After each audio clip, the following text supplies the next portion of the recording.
Press the power switch once to turn on your Cura Luxe. To turn the dryer off, press the power switch once again.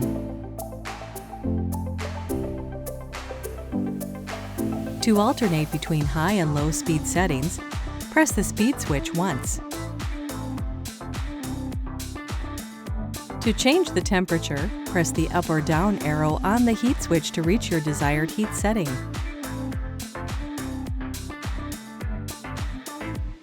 Align the concentrator with the front of your Cura Luxe and snap into place.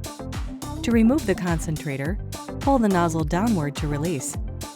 Use the wider drying concentrator to dry the hair evenly with a wide volume of air.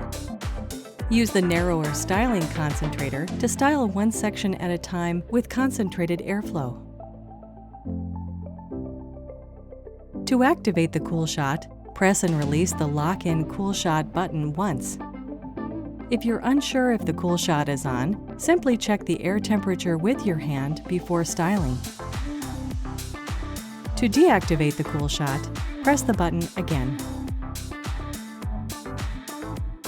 For a boost of volume and body, turn on the volume booster by pressing the switch once. The LED light will turn on. To turn it off, press the switch again and the LED will turn off.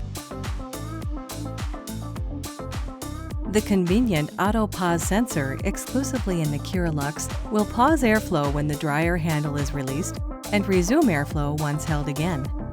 To disengage the auto pause sensor, hold the speed switch down until the third LED light blinks. To re-engage the sensor, hold the speed switch down until the third LED light blinks once again.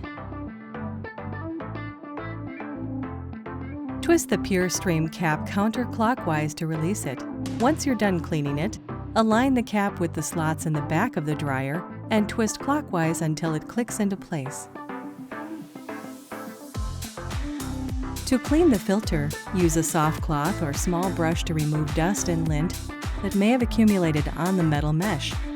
You can also use your fingers to gently clean the filter.